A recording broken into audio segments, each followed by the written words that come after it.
Bloque 4. La formación de nuevos materiales. ¿Cuál es la reacción inversa a la oxidación? En la combustión de un trozo de papel, además de energía en forma de calor y luz, se producen residuos en forma de cenizas. Sin embargo, no en todas las combustiones sucede así. En nuestro cuerpo se lleva a cabo una combustión muy particular, la respiración.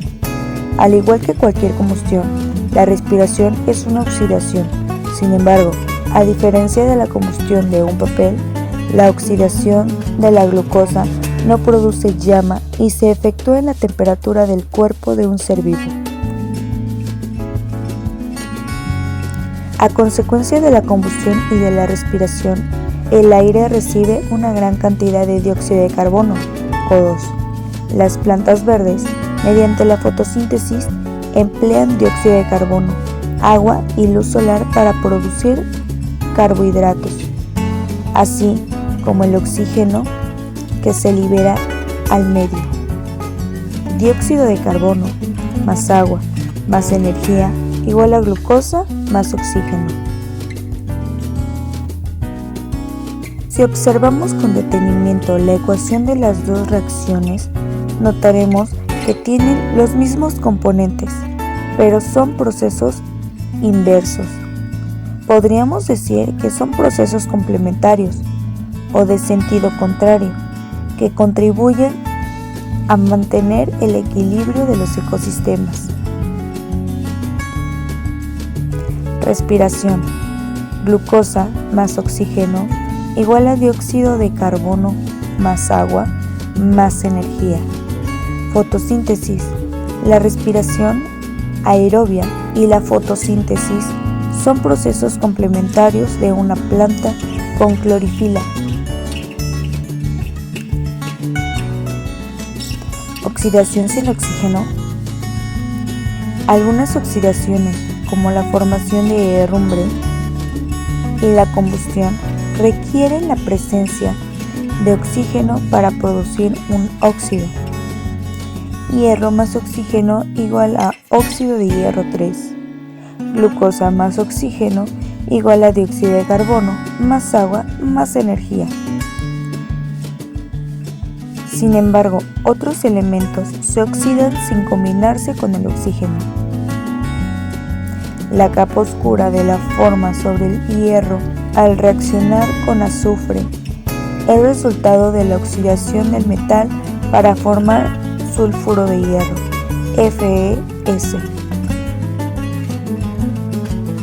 que, como podrás observar, en su fórmula no contiene oxígeno y por lo tanto no es un óxido.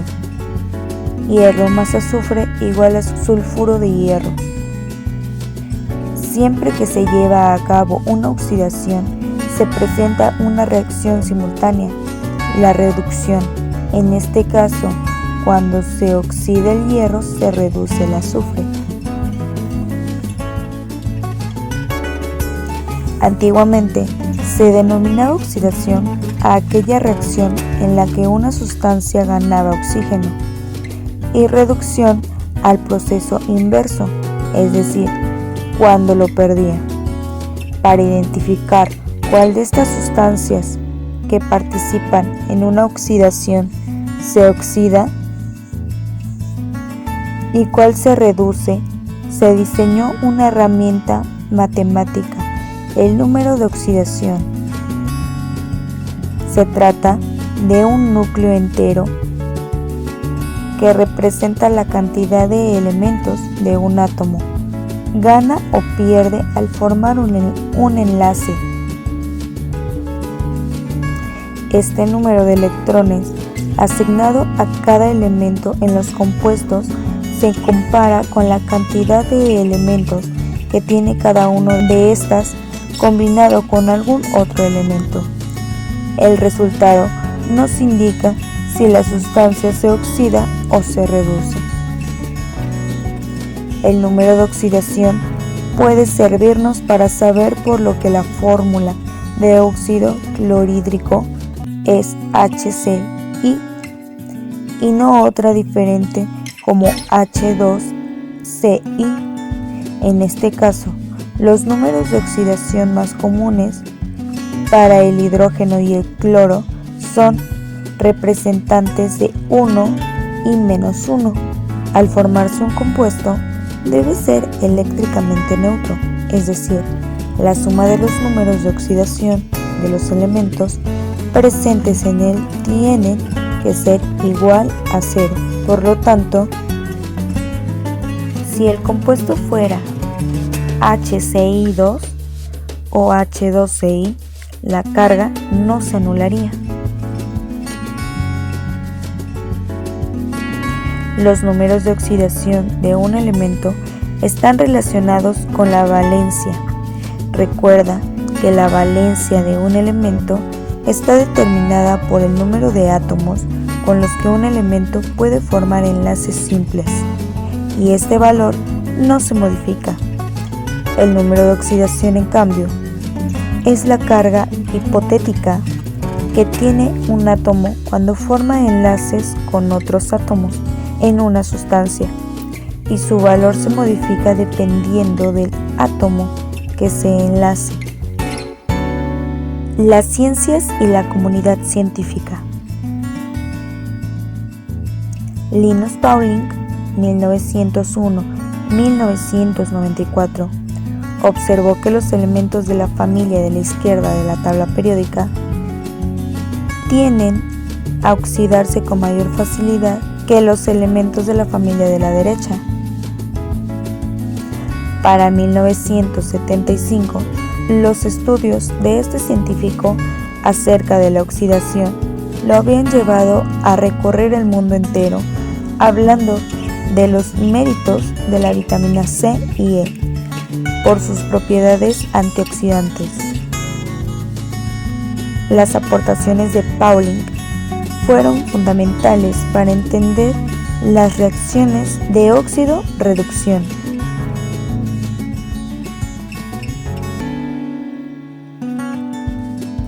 ¿Cómo saber si su óxido se reduce?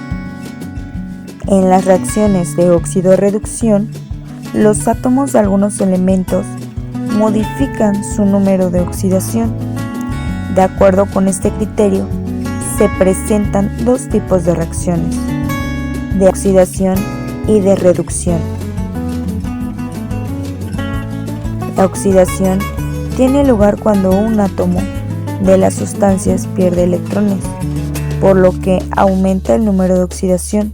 Por ejemplo, un átomo de hierro metálico con un número de oxidación 0 puede convertirse en el ion hierro con carga de 2 más por la pérdida de los electrones según el siguiente esquema: oxidación, pérdida de electrones, aumento del número de oxidación.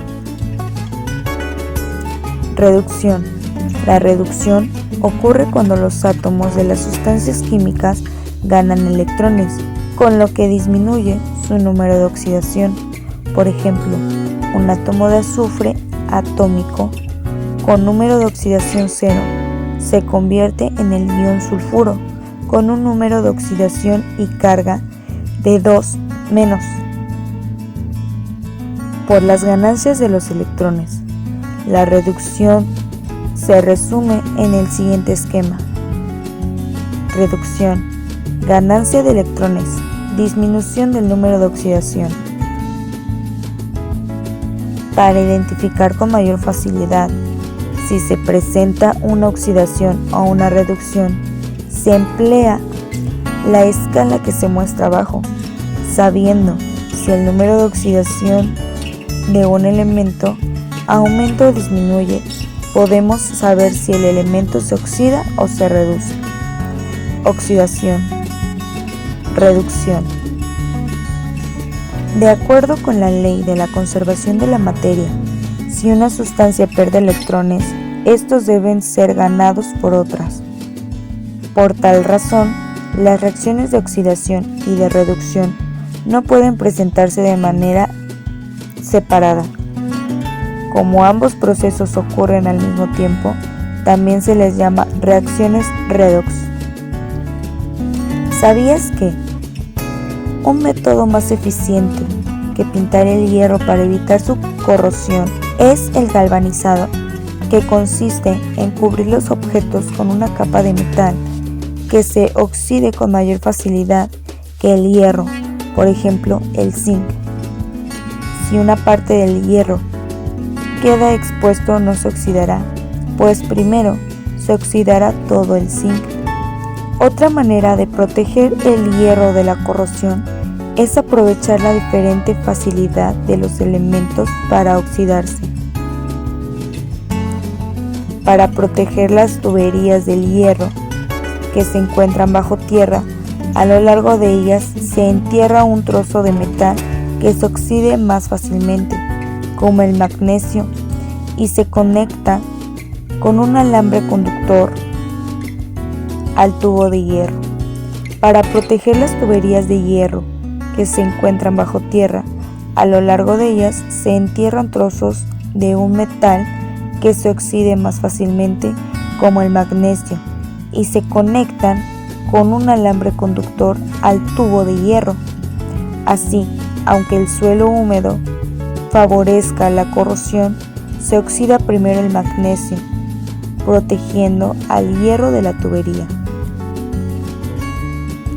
El cloro, en su estado natural, es un gas verdoso muy tóxico.